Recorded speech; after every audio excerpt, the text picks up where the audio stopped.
Geoff Belknap, welcome to the podcast. Thanks, Robbie. Thanks for having me. I'm a bit starstruck sitting on the other side of the screen from you. I don't know that that's warranted.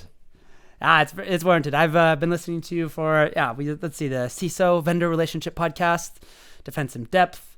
Right, and now you're on my screen. Awesome.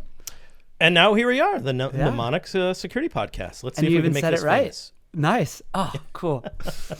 Anyways, Mr. Belknap, you are a veteran of the security world. You serve on the board of the Bay Area CISO Council.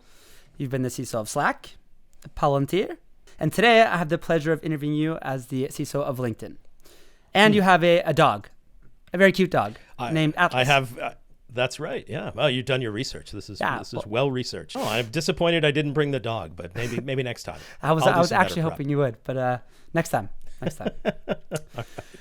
So before we move any further with LinkedIn, Palantir and Slack, you were part of those companies when they were startups like eating pizza and sleeping on the couch sort of thing. I think so. I mean, I feel like certainly Palantir, it was very early days, and I think it was a very, very different company than it is today. And it was a lot of fun. I think the same way about Slack, when I transitioned to Slack about 6 years after that, it was still very early days. It wasn't quite, we're still building a video game and just figuring out how to build this app days. Like they had definitely figured out that they had hit sort of product market fit for Slack, and it was really taking off. And it was a really cool time to join that, because anytime you join a company while they are still, sort of forming and still sort of in that early stage, it really is special because you're helping build that company. You're helping define the culture. You're helping define, the product and what they want to do. Even in security, in our own little way, you're helping build that company. And it's an amazing time to do that because you get to know everybody, and you're building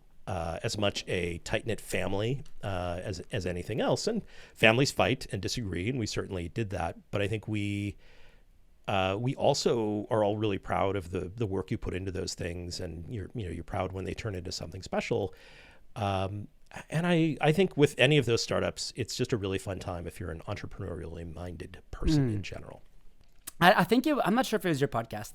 They were telling a story about a CISO that went into like a startup role, and they brought like an enterprise sort of mindset into it. Where like, we have to throw in this X amount in EDR, X amount in some sort of SOC service, and the company was like, no, like we don't. We're trying to like pay developers and pay salespeople to go, sell the product. We're the wrong mindset. Did you come in to Palantir and Slack with sort of like an enterprise mindset, or were you like?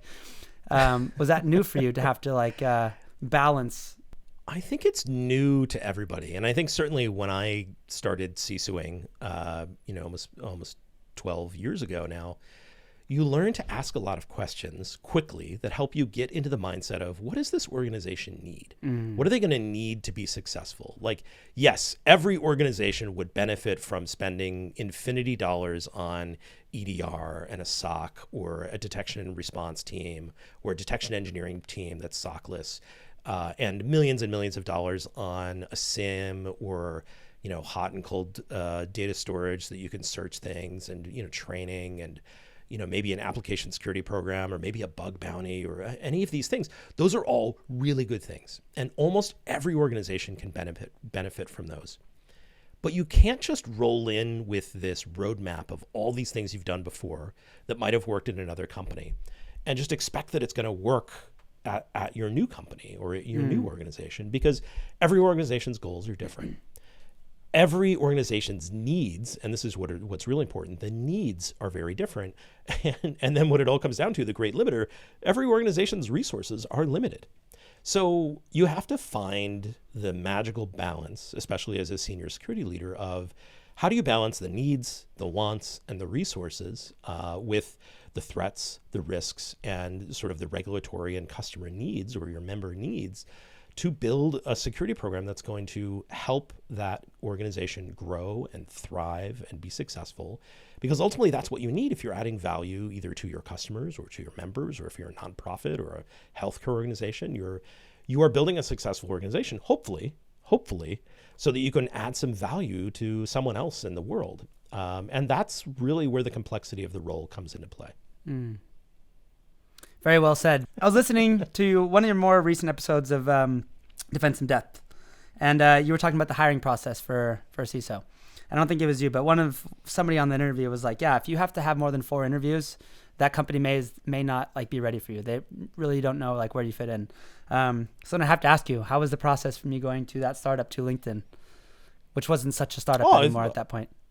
Yeah, I thought it was great. I think you should have lots of interviews. And I think I mentioned this before, so if you're a fan of Defense in Depth, this will not be news to you. But I think it's important to get into.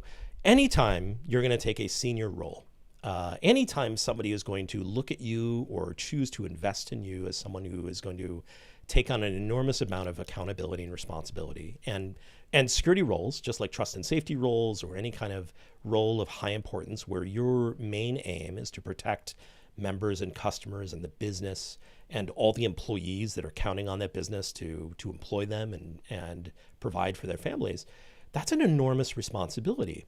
And I think if I was hiring a CISO and I'm on a board or an executive team, regardless of whether my job is sales or finance or marketing or human resources, I want to talk to that person and make sure that they feel like they're a good fit.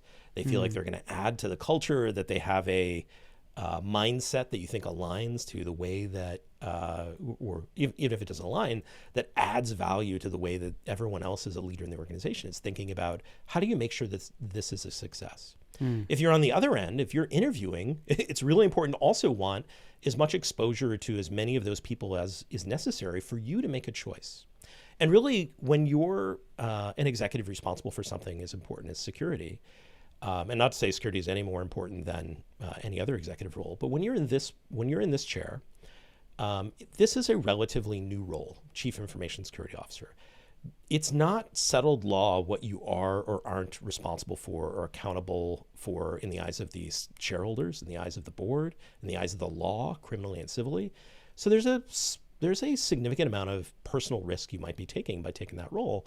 Wouldn't you want to know how the rest of the organization's leaders think? Do they think that you are a marketing mouthpiece? Do they think that it is your job to sweep problems under the rug? Do they think it is your job to lie to customers? Like, those are all things that I would very much like to know before I make a decision. Spoiler alert, LinkedIn doesn't see any of those as the way that they view this role. But as you're connecting with organizations are vast and varied and run by vast and varied people with different backgrounds. You want to make sure that your personal traits and your beliefs and your integrity and your personal goals align with that of the organization that you're joining. That's not going to happen in 2 or 3 interviews. Like a recruiter screen, an HR screen, talking to the hiring manager for 45 minutes, and then maybe talk to a peer. Like, that's not usually enough time to figure out everything you need to figure out. Maybe for a startup, maybe if they're super early and you know them, but certainly not an organization the size of Microsoft or LinkedIn. You really want to dig into that. Really interesting. And we did, and it turned out great. I mean, but it could be like, you hear LinkedIn and you're like, yeah, CISO LinkedIn, I'm taking it. I'm hoping, since it's been a few years now, that LinkedIn thinks it worked out great. I'm pretty sure. Seems that way from the outside at least. Thank you, Robbie. But hey, when you joined LinkedIn, what goals did you set for yourself and and the company, and how has that changed over the years? What goals did I set for myself? I think when I first joined the organization, my goal, because it was fairly large, certainly one of the larger organizations that I've joined as a new hire at this level of contribution, I think everybody's first goal is to not embarrass themselves, to not make a fool of themselves or the organization. And the easiest way to do that is to just listen and learn and try to understand what's really going on at the organization before you just dive headlong into whatever problem there might be. I mean, whenever you're going to start, someone says, hey, you really have to address this one problem that we have. You need to just hit the ground running and attack it. And even if that is your specific discipline, whether it be product security or GRC or incident response, you are probably not ready to attack that problem headlong. You're hearing the problem through the lens of somebody who's not trying to resolve that today. You got to take a little bit of time to talk to people, to understand why it is that, they're having a problem or something like that, and then dig in. I think in LinkedIn's case, this is a fairly mature organization. The company's been around a good amount of time. The information security team had been around for several years before I started. And it was time to sort of dig into like, great, how does this work? From all these security leaders, what do you think is or isn't working? How do we make small changes, or what are the changes we need to make at the beginning so that they can have big impact? And I feel pretty comfortable that we hit that goal of, we didn't make any big changes in the first 60, 90 days.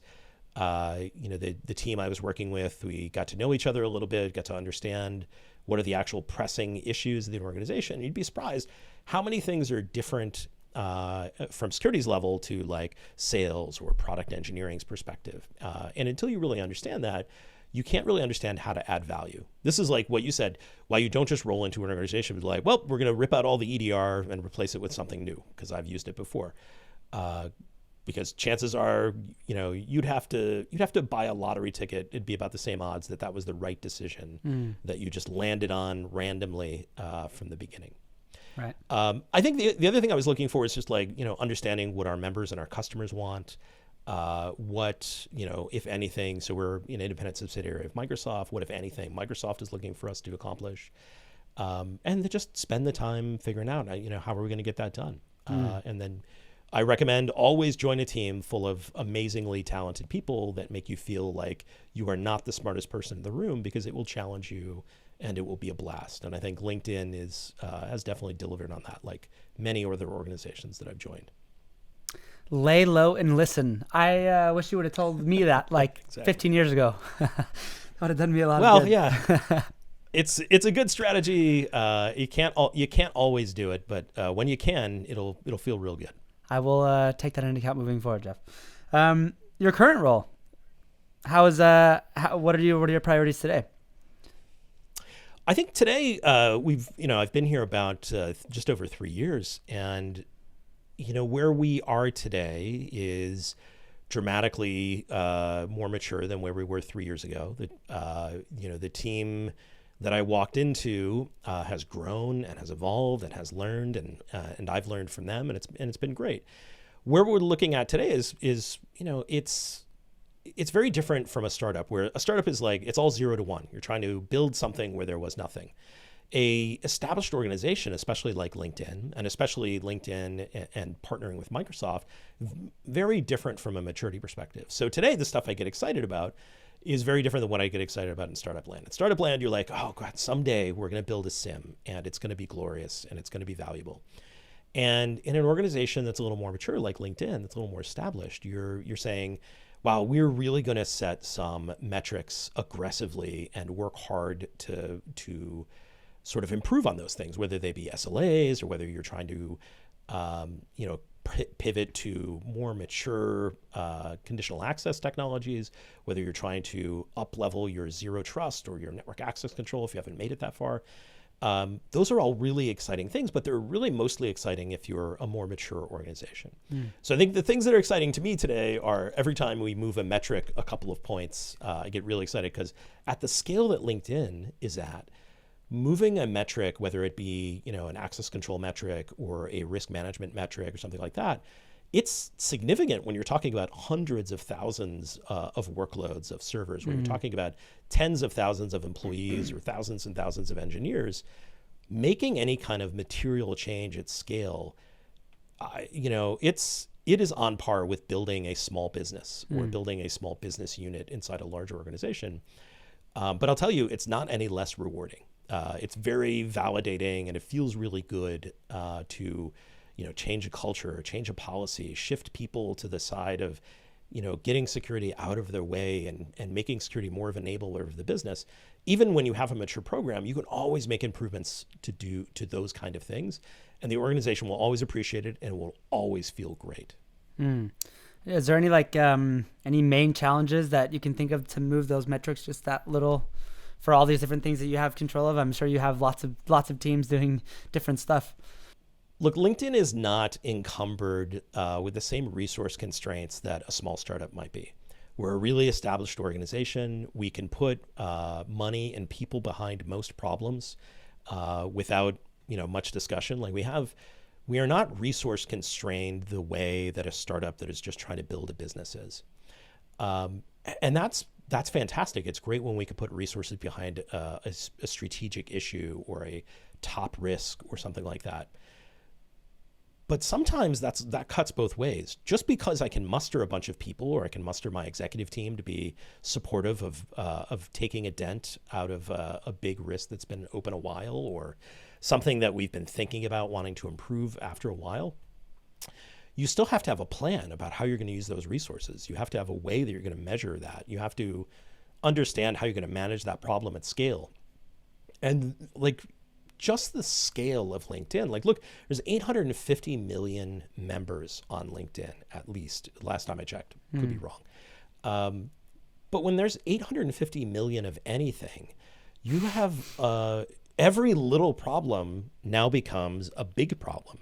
Every little thing that you want to scale, or I'm sorry, every little thing that you want to optimize, you're optimizing it at scale. So if you're trying to buy software from a vendor, you're trying to partner with a vendor, you're making a multi-million-dollar decision. You might be making the biggest contract with that vendor that they've made. But you might invest in that vendor because they've got something special. Like, you shouldn't be afraid of that. But it becomes more work. And I think the thing that's really interesting to me these days is, how do we share stories of how to solve some of these problems at scale? Because I think the other thing, like, certainly not everyone has the scale problem. There's probably 10 or 15 companies that have a similar scale issue that we have, that's both a multiplier of problems, but also a magnifying glass on systems of problems. So when you look at a problem like access control, and you're a company like LinkedIn, and I think many companies are like LinkedIn in the sense that we are custodians and protectors of sensitive data that our members and our customers trust us with. And we take that very seriously. Lots of businesses are custodians of sensitive data that their customers have provided and trusted in them. Now, if you are trying to mature what you're doing with sensitive data and how you protect it, and how you elevate your ability to protect the privacy of that data, to protect that data from a data protection perspective, doing it at scale brings a magnifying glass to those class of problems. You start to look at, like, what are the access control toolings that are available, either commercially or open source, or there's an opportunity to build something. What are the available problems to you? And if you have to solve them at scale, you have to really, really understand that problem. You have to understand all the places where you can make mistakes, all the places where there could be risks, because you are going to, at scale, have a much broader surface area of risk and mistake that can be made when you're solving that problem. And I think sharing those lessons as you learn them, less about the scale, but more about how you learn about a problem and how it might affect people because of the scale that you're operating at, I think that's the kind of thing that can really help people. And that's something I'm always really interested in us being able to share more about. It's really interesting hearing you say that, because I used to work for IBM in my previous life. And as a good old sales guy, I used to work with something called Guardium, database security. And, sure, yeah. Right? And there aren't any companies as like LinkedIn size. There's very few, at least in our territory, right? And that database security, that is, I was thinking like, okay, CIA triangle, the good old CIA triangle, right?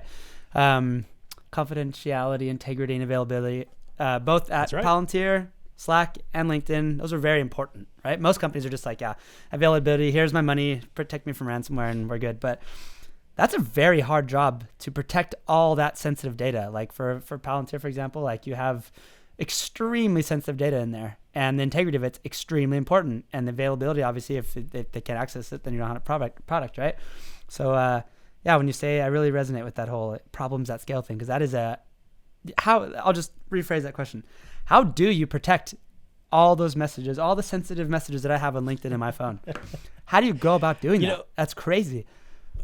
Yeah, I think it's certainly, this is like we talked about before. This is one of the reasons you want to have a prolonged discussion with a candidate, and a candidate wants to have a prolonged discussion with an organization, because inherently you're taking on kind of a wild ask, right? You're looking at this big problem and you're like, so you want me to be responsible for that? Like, oh yes. Yeah. Oh, okay. Well, let's have a prolonged conversation about how this is going to work.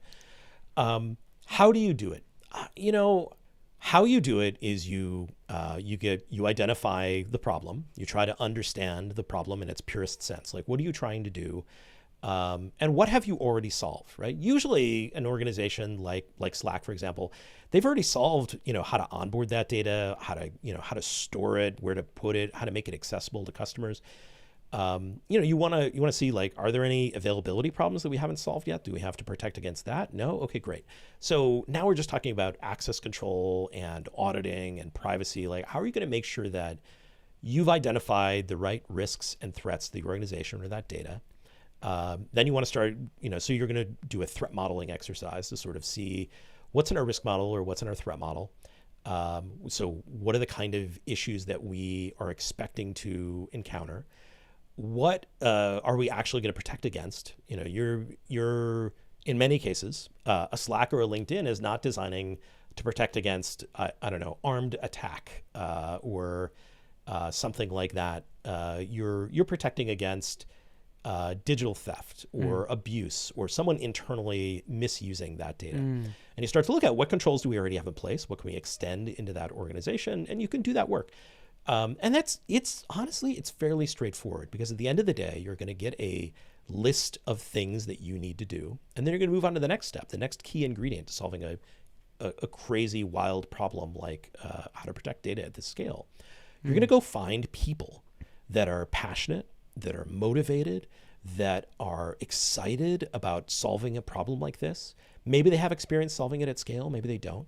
But you're going to get those people that, to them, working on a problem like this and making that solution valuable to the people that are impacted if you lose that data. So if you leak the data, if you lose the data, if a partner abuses that data, you want somebody that feels it in here that shouldn't happen. Like, whether that's their integrity or their morality or just their ethos. You want those people, because those people will work harder on the problem. They will passionately advocate for how to solve that problem to other parts of the organization. And they will always be keeping your members in mind, your customers in mind, your shareholders. And what I often remind people, especially at a high scale organization, you get a bunch of people that are employed here, whether, not just software engineers, but salespeople and marketing people. And if you're a cool technology company, you've got, people that clean the offices, you got people that serve food, you've got all these other people that you don't think about when you're thinking about a tech company. They're all depending on this company not screwing this core thing up so that they can continue to feed their families and have a great life. So there's a big weight, and you want people in security that feel motivated by solving that problem and serving those people that you need to serve. So you get those people, you point them at the problem, you provide air cover as a senior leader to make sure that no one can distract them while they're solving the problem, that they're not going to sort of get pushback, unreasonable pushback from people that they need to partner with to solve the problems.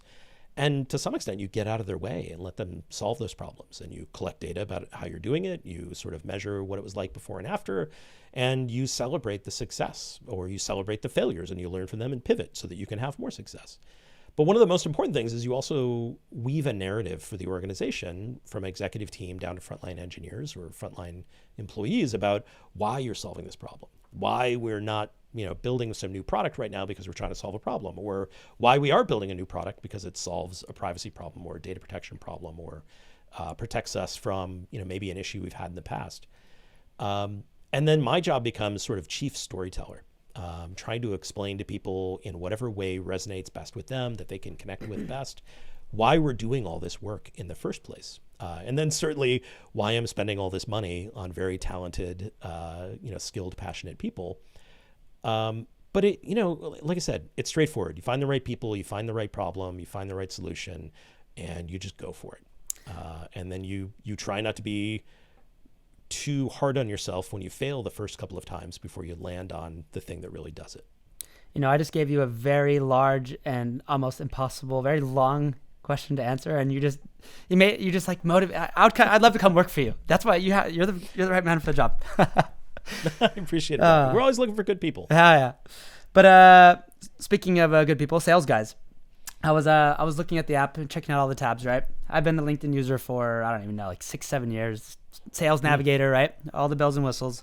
All the data, like recommended for you sections, right? They have everything from what do I write? News articles, people you may know, jobs, Are you a security team like involved in those sort of privacy related sort of things that are like going into these big data algorithm stuff, or?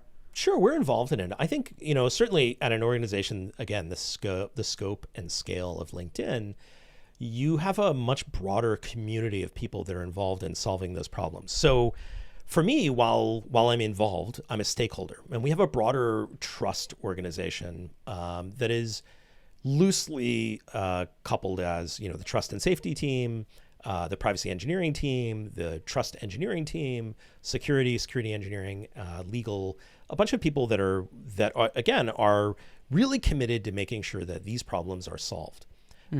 So with something like that, with like algorithmic privacy, or whether we're doing differential privacy or something, at the end of the day, it's sort of like capital P privacy is making sure that, to me, that at the end of the day, the data that we are entrusted with is used appropriately, and we can demonstrate how we've done that. We can demonstrate how the data has been used, who used it, how we made decisions about how to grant access to that data.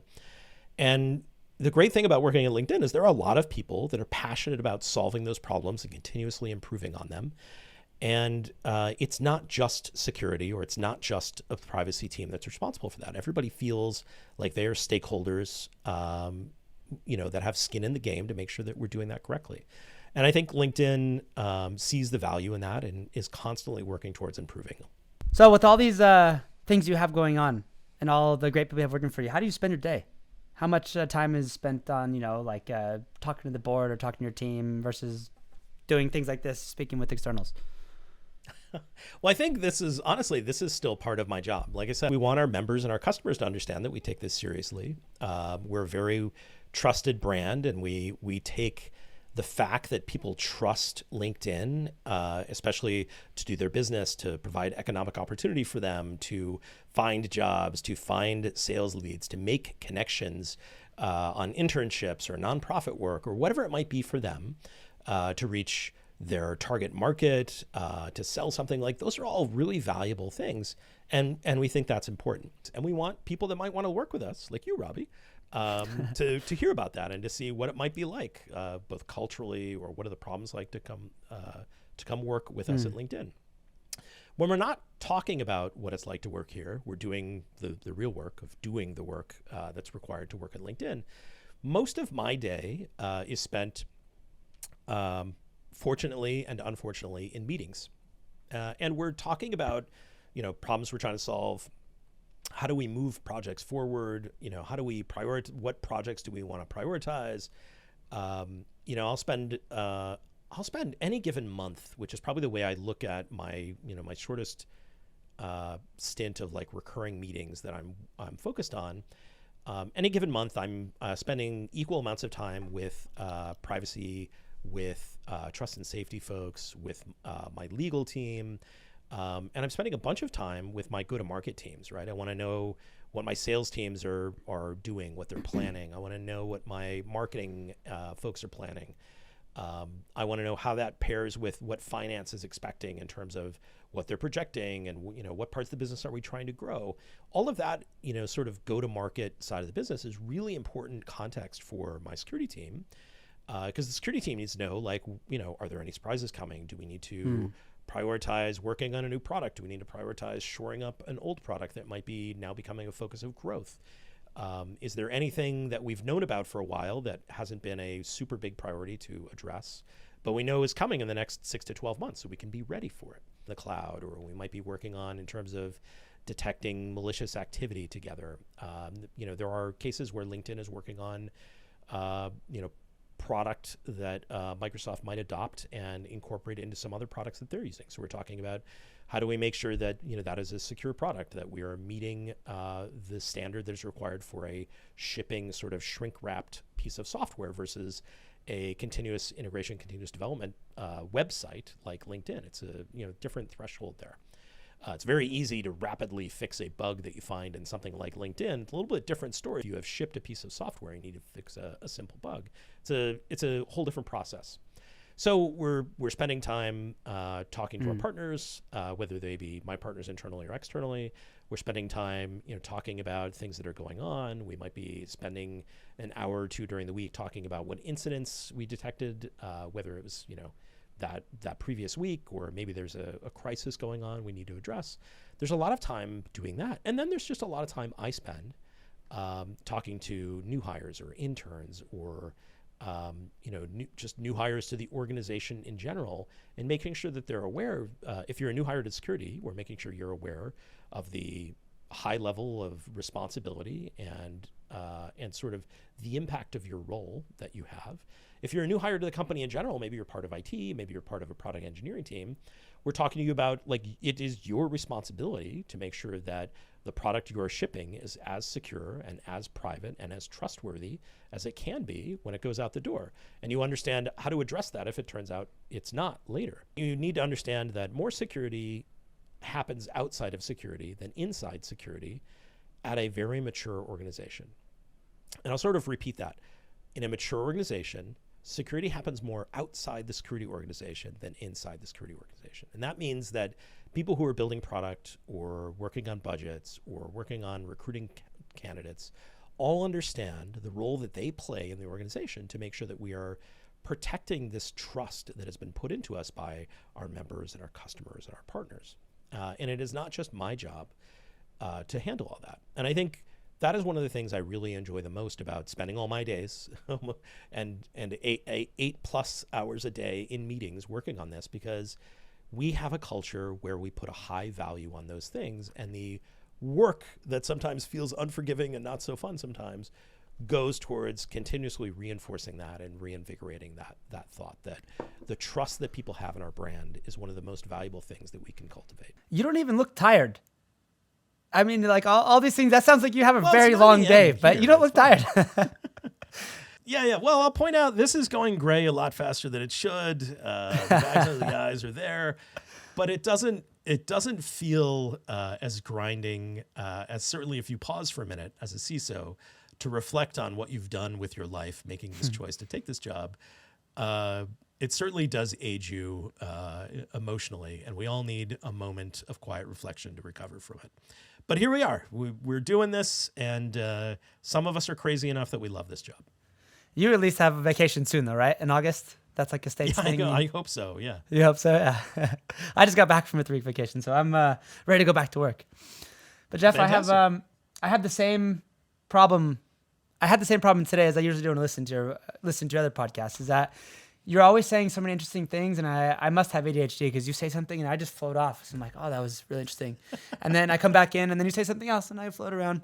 So it's been extremely, extremely interesting listening to you. Thank God I can edit this and listen more times. And I mean this from the bottom of my heart. As a long-term paying customer of LinkedIn, I'm super happy that you're in charge of security over there. Sounds like you're doing a great job. We're glad you're a member, and thank you for being a customer. Thanks, Robbie. And thanks for having me. This has been great. It's been seriously, thank you very much for joining. So, and for everything else you do for the security community as a whole. We appreciate you. Mwah. Thank you. Have a good day, Geoff, and hopefully we'll talk soon. Ciao. All right, we'll catch you again, Robbie.